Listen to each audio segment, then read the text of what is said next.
2020. I'll turn 65 years old. Hell of a time to be old. You know what is cool about being 65 is quarantine isn't so bad because you're going, all right, that's, this is now all people can see on YouTube is, there we go. We're finally 5 minutes in getting the show straightened out. Quarantine's not so bad because you're just kind of done doing a lot of stuff. You go, I was going to stay home anyway. When they said you're going to have to stay home, I was going to stay home anyway. So that's not so bad. But then, of course, there's the fear that you'll get you'll get caught sick with the COVID, and you'll end up ass up in the hospital with a tube in your mouth. So you know what? And unless I'm mistaken, and it was a long time ago, probably a couple times when I was a kid, when I was high, I ended up ass end up in the air with a tube in my mouth. You just never know. You just never know. Anyway, totally lost track of my train of thought. There's a lot of excitement in the room.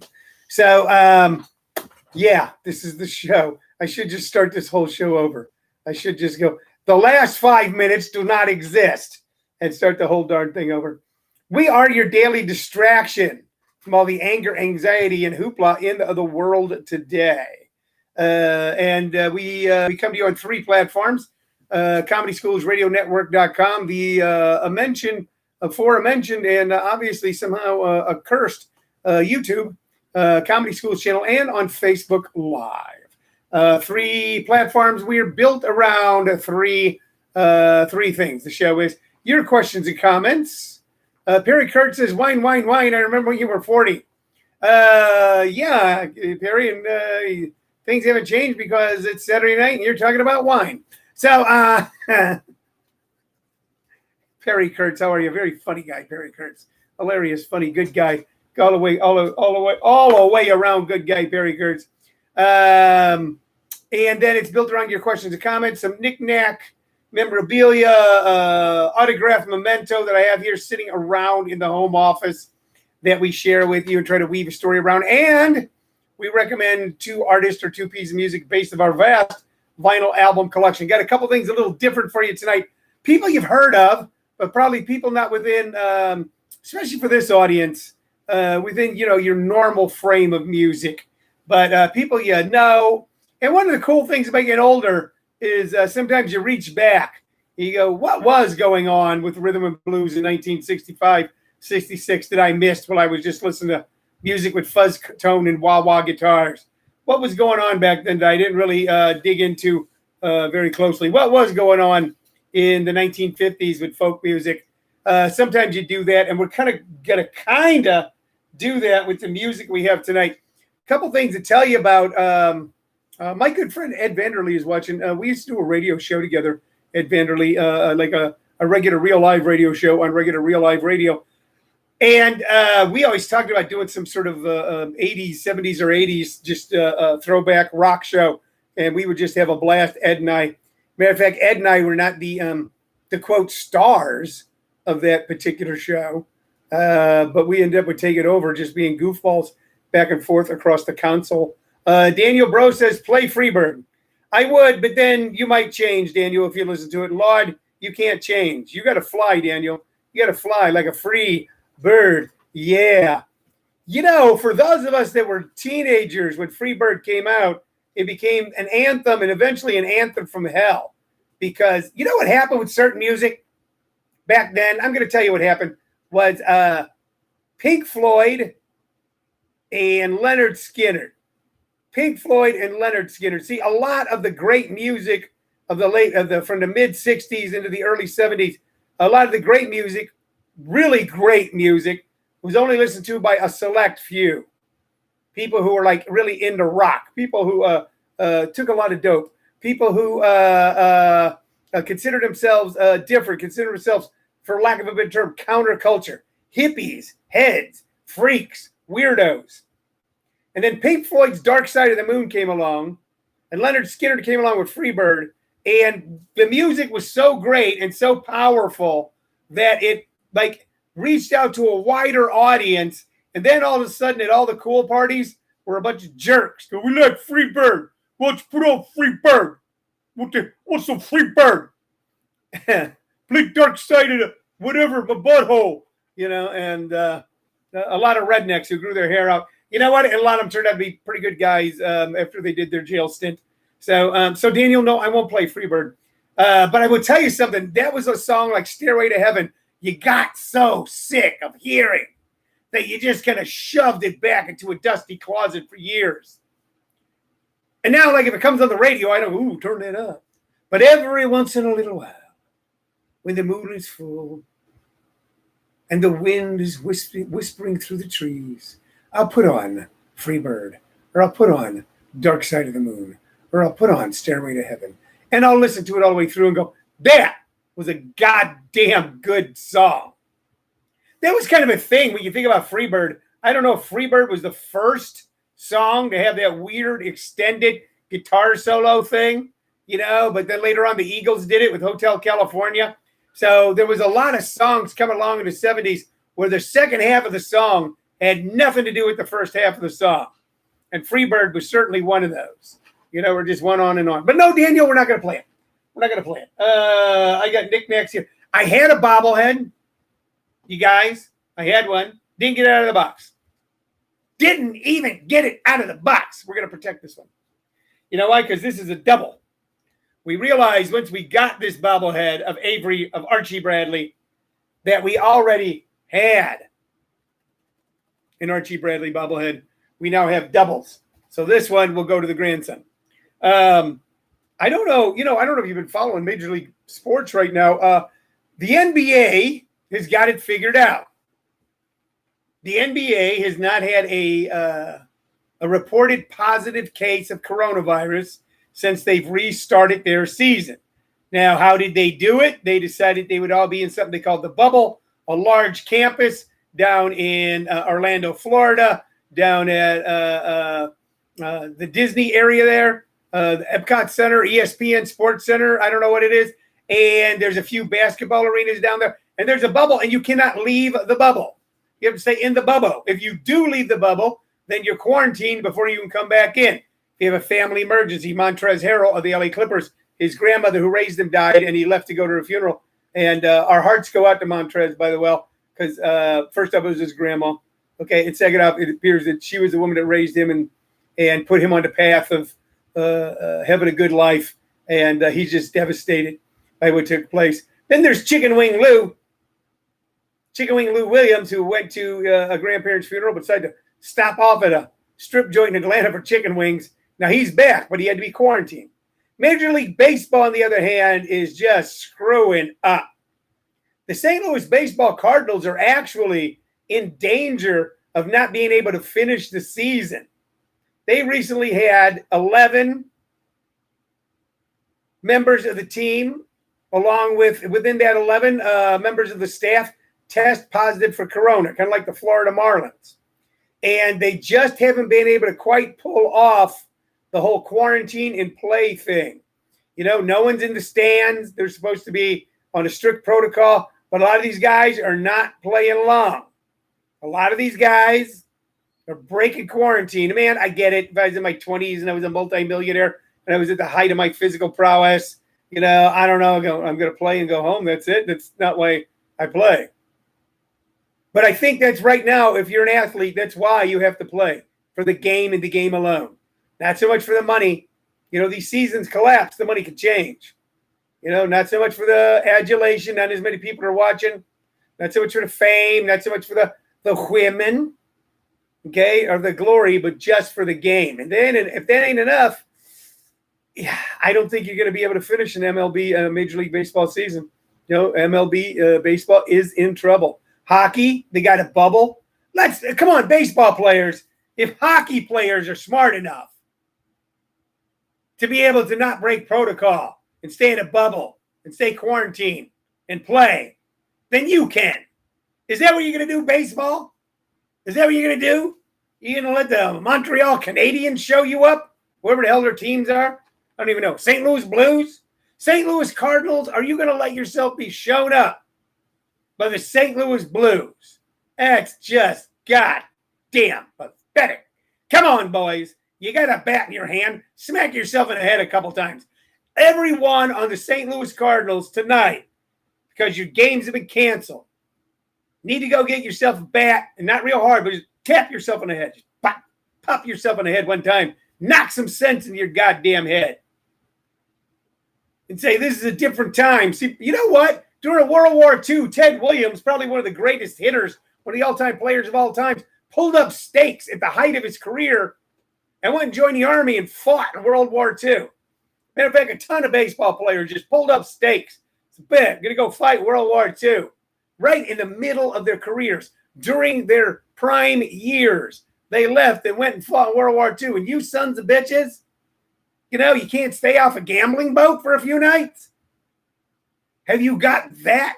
You know what the difference is? I'm going to tell you what the difference is. Do you want to know what the difference is? Okay, it's not that they're bad guys. Modern day athletes are not bad guys. They're great guys. I've known quite a few of them, great guys. But unlike Ted Williams, unlike major league players in the 40s and 50s or even 60s who started out poor, and then were paid okay, throughout their careers. These guys are coddled. You know what? And it's not their fault they're coddled. They're watched from the time they're very young when they're playing a little sandlot ball, as football players when they're playing Pop Warner. And scouts are already watching because they can begin to notice early on. And the ones that look like they're going to be able to do something get treated differently. They get treated better. They get treated special. Because it's not just them who's going to make money if they're stars. All kinds of people are going to make money if they're stars. And they're treated completely different. Completely different. They do not have to face so many of the problems and the rigors of the normal world. And it ain't their fault because they're 16 and they got a 95-mile-an-hour fastball, and they're striking out everybody in their entire state. And they are special because they can do that because we hold sports in that sort of up there in that atmosphere. So they are special, but they're treated special in school by adults, by business people, by everyone. Okay. And they have sports discipline. Man, do they have physical discipline in that way. But a lot of them, God damn it, don't have personal discipline. So why is it working for the NBA? The great majority of NBA players are kind of like what I described earlier about baseball players in the 40s and the 50s.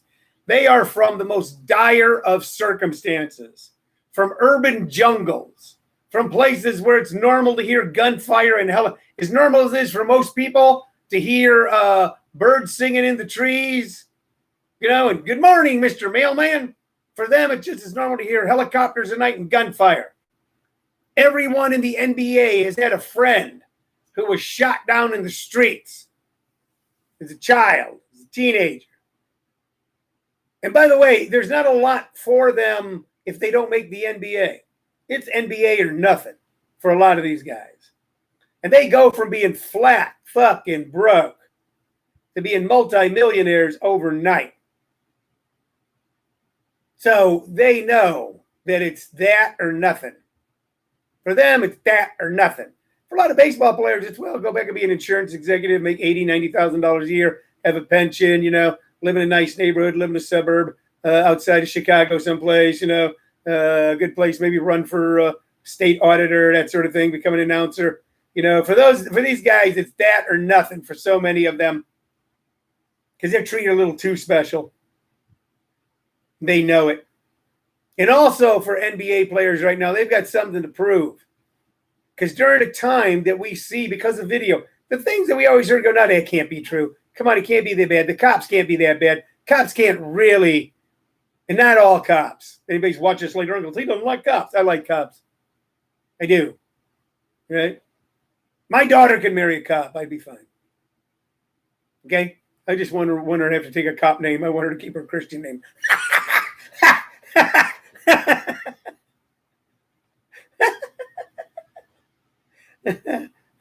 Shit. More and more we see that the stories we heard are absolutely true, that they are treated, African Americans are treated differently at routine traffic stops. They're just treated differently. They know that right now there's something on the line. It's a special moment in time. It's kind of like a time during the 60s during the civil rights movement for African Americans.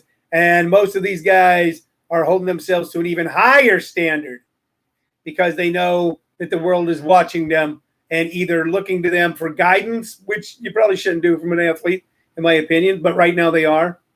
Okay. So, but in that way, a lot of them are, you look at LeBron James, the way he's carrying himself better than any politician.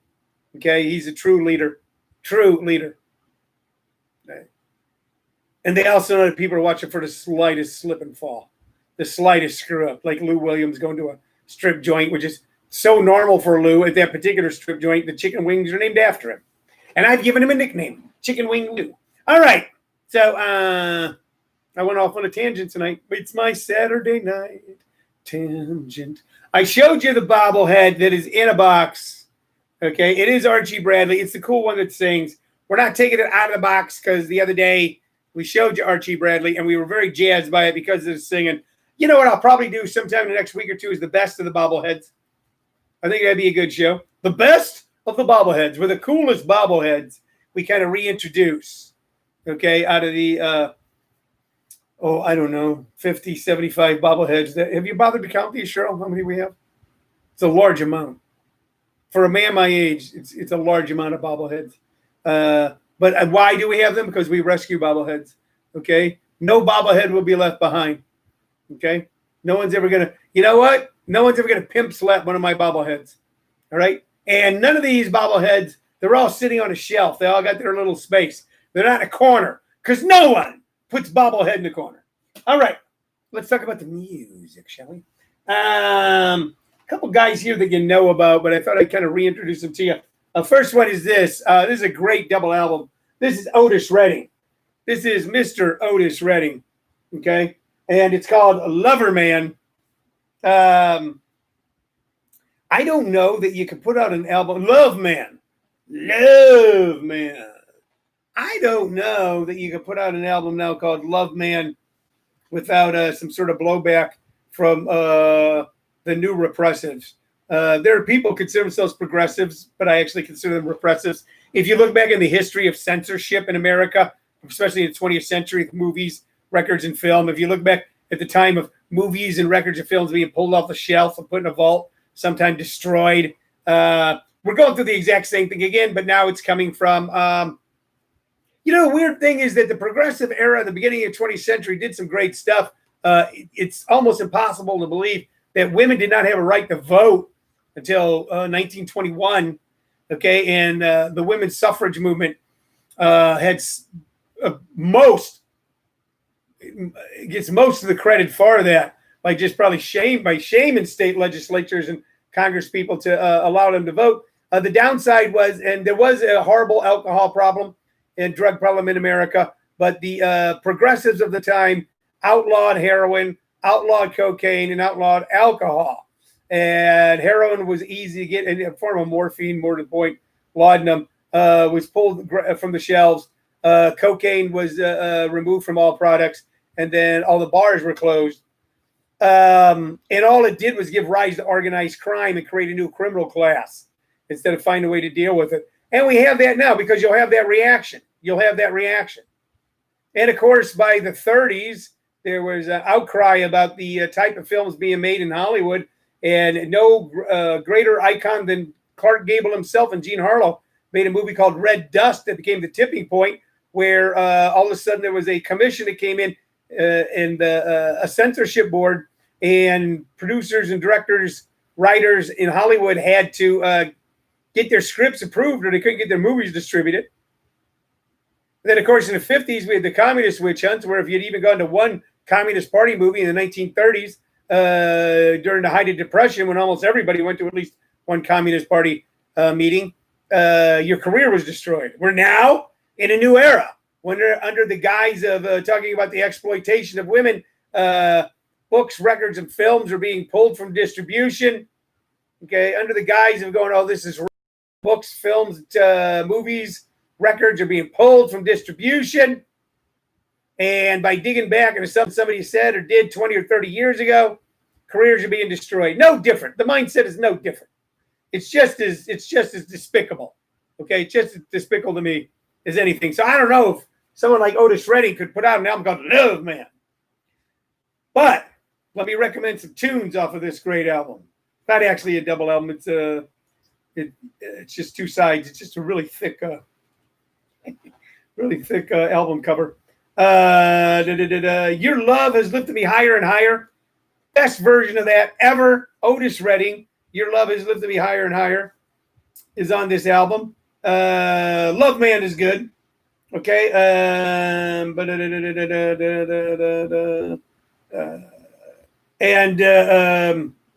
Free Me is stunningly good, and A Lover's Question. All right, all of it's good. The personnel on this, we were watching the Blues Brothers were on the other day, and I told my wife, she already knew that. I go, the musicians in the Blues Brothers were actually some of the most accomplished and legendary musicians in 20th century America. And they played in almost every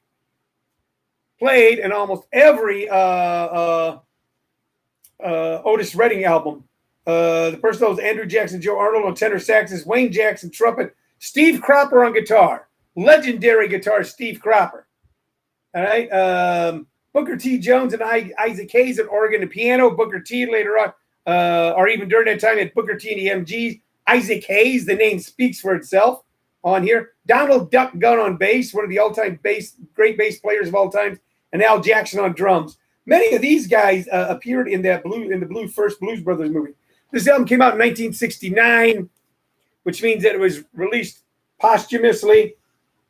White America only knew Otis Redding for the most part from sitting on the dock of the bay. But I'm here to tell you right now, you listen to songs of his like These Arms of Mine, all right? Or you listen to his version of Your Love Has Lifted Me Higher and Higher, and you hear a man who was gifted vocally and then had such great musical instincts that it's music that when you listen to it, you would go, how do I not know this record? How have I never heard this before? So we're highly recommending Otis Redding. Staying in that vein, we're going with Mr. Ray Charles. Now, a few years before Otis Redding, Ray Charles made his splash in America. Okay? Made his splash in America. One of his biggest hits being What I Say. Tell me what I say. Tell me what I say. Ray Charles was a crossover artist. So a lot of artists like B.B. King or especially Willie Dixon or Howlin' Wolf or any of those guys did not cross over. They were listened to primarily by black audiences. Ray Charles was able to cross over. White people loved his music. And this is Ray Charles' Modern Sounds in Country Western Music. So in order to really spread his popularity far and wide so that he have a greater and greater audience, they had him record an album of country music. And he had hits with country music. So he did a version of Bye Bye Love on this, which was the Everly Brothers hit. You Don't Know Me. And I forget who sang that, but it was a girl. You don't know me. Don't tell me what to say. Have As Much. I don't know that tune. I Love You So Much It Hurts. Just a Little Lovin'. And, of course, on this, he had a huge hit with Born to Lose. Born to Lose. That's why I'm losing you. It was a huge hit. He also on here did Hey Good Lookin', a Hank Williams tune. He did I Can't Stop Loving You, which a lot of people think is a Hank Williams song, but it's not. Don Gibson. Don Gibson had a hit with it. He had a hit with it. And, of course, You Win Again, which was a Hank Williams song, which I really got to know because the Grateful Dead did a killer fucking version of You Win Again. It's one of the reasons why I love the Grateful Dead so much. They played such a wide variety of music that it made you dig in and then go, who were the original artists?